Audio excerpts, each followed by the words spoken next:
que já está estudando, que nota você dá o seu desgaste emocional? De 0 a 10. Porque, veja, ela falou, né? Olha, o desgaste emocional é grande. O que envolve esse desgaste emocional? Então, para você que já está estudando, se dá uma nota aí agora, digita nos comentários para mim de 0 a 10. Para você que está começando do zero, eu já preciso também te alertar para você não entrar nessa jornada de estudos até passar, não com prazo, mas até passar, como a gente já combinou, sem se preparar emocionalmente. Seria um grande erro você simplesmente, né, começar a estudar e ir prestando as provas de qualquer jeito, porque é isso que desgasta. Sabe o que desgasta o emocional do concurseiro? Vou te explicar logo aqui.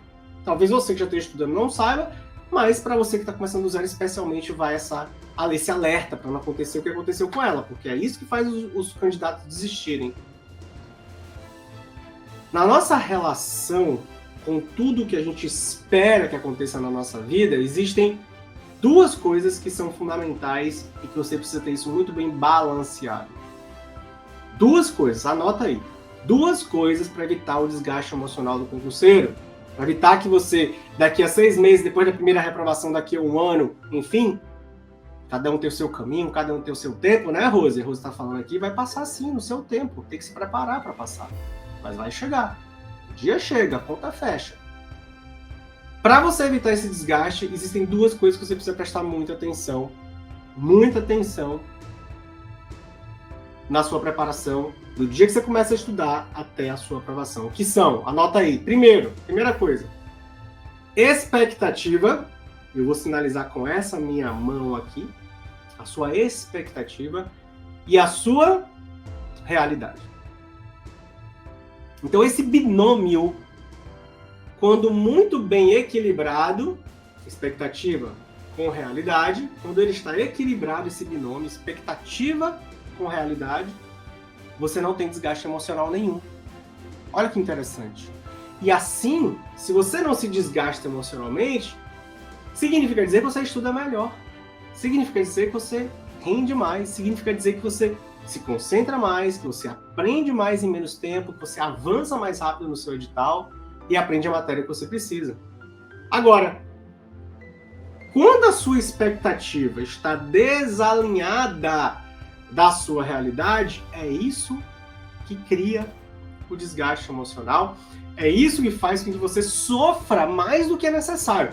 Não estou dizendo porque você está aqui comigo, que você vai aprender meu método, que você vai passar no primeiro concurso, que vai ser um mar de rosas, que a sua jornada vai ser maravilhosa e que você não vai ter dificuldades. Não.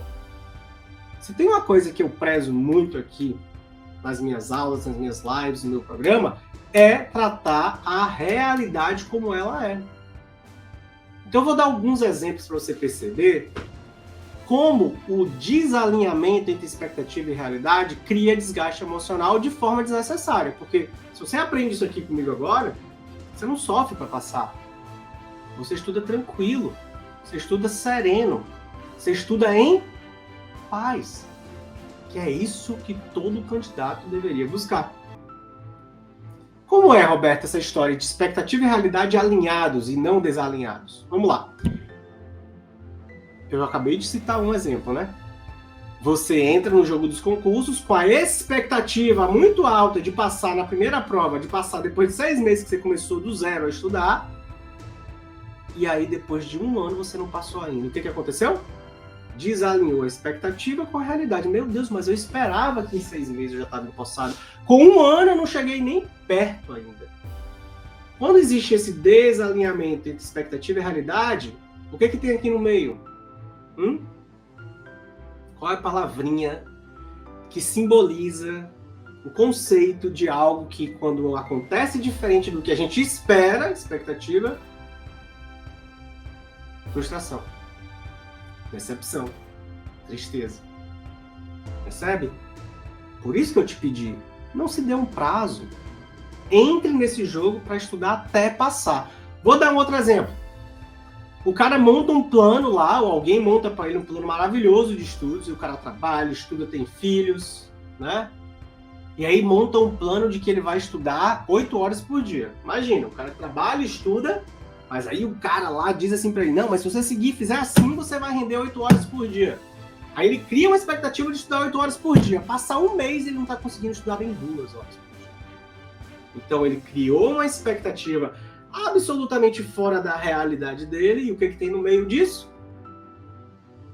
Frustração. Percebe como esse desalinhamento entre o que a gente espera que aconteça e a realidade como o mundo real cria o desgaste emocional que a Daiane falou? Percebe qual é a estratégia que eu estou te dando aqui agora? Se você aprender a alinhar a sua expectativa com a sua realidade, você não se frustra, você não se desgasta, você já evita esse erro aqui, que foi algo que acabou acontecendo com ela. Vou te dar um terceiro exemplo para ficar ainda mais fácil, e eu poderia passar a noite inteira dando exemplos de como eu vejo esse desgaste emocional que os candidatos sofrem de forma desnecessária. Bastava aprender isso que eu estou te ensinando. Quer ver mais um? Você vai para a prova, e obviamente, né, isso é fato, todas as provas que eu fiz, eu ia na expectativa de passar. Mas eu não ia numa expectativa alucinada, né, no sentido de, meu Deus, eu vou passar nessa prova. Eu ia numa expectativa realista. Porque depois de várias aprovações, depois que eu desenvolvi meu método, depois que eu efetivamente comecei a estudar como profissional, eu sabia exatamente o quanto eu tinha possibilidade de acertar numa prova. Como assim, Roberto? Eu pergunto para você que já está estudando. E para você que está começando do zero, já fica mais essa lição para você não se desgastar emocionalmente. Nunca vá fazer uma prova sem antes fazer um simulado. Sem antes perceber em sua casa quanto você acertaria se sua prova fosse amanhã. Porque se você pega uma prova e resolve como simulado e você acerta 60, 70, 50, 40, não importa qual é a sua nota, isso evita de você ir para a prova esperando acertar o dobro. Ora, se você não está acertando 80% em casa, que dirá no dia da prova? Então veja, de novo, é isso que cria a frustração do candidato. Ele vai para a prova com a expectativa de vai acertar 90, 80, o que vai passar, sendo que em casa ele não sabe nem qual é a realidade dele, porque ele não se prepara, ele não se organiza, ele não tem estratégia, ele não tem método. Mais uma vez, o desalinhamento entre expectativa e realidade gera no candidato o quê? Desgaste emocional gratuito, desnecessário. Se ele tivesse escutado e visto essa minha live, ele já saberia controlar isso. Ah, Roberto, então ensina para mim como é que eu faço. É muito simples você ir para as provas. Se você se organiza, se você mede os seus estudos, eu ensino isso, né? Medição profissional dos seus estudos, se você tem controle do quanto você está acertando, do que você já aprendeu, do que você ainda vai aprender. Você nunca mais vai para a prova sem saber o quanto você pode esperar de acertos. Porque você tem método. Porque você alinhou a expectativa com a realidade. Então, se Roberto, se eu estou acertando 70%, 75% em casa nos simulados, eu posso esperar uma aprovação? Pode. Porque se você aumentar 5% só no dia da prova, e aí entre o simulado e o dia da prova você vai continuar estudando, vai continuar melhorando, você passa. Agora, cara, se você está acertando 50% em casa e vai fazer uma prova daqui a 1, 2 meses, talvez essa não seja a sua prova. Você já vai com a sua expectativa mais o quê?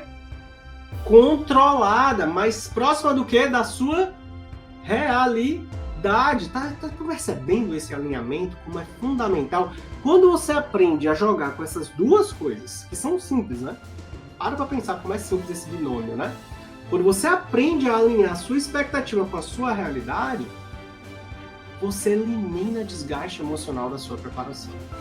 Então esse foi mais um ponto que a Dai precisou aprender ao longo da aplicação do método 3.1, e na medida em que ela foi alimentando isso de uma forma positiva, ela passou, como vocês viram, em primeiro lugar para o cargo de analista federal do Tribunal Regional Federal.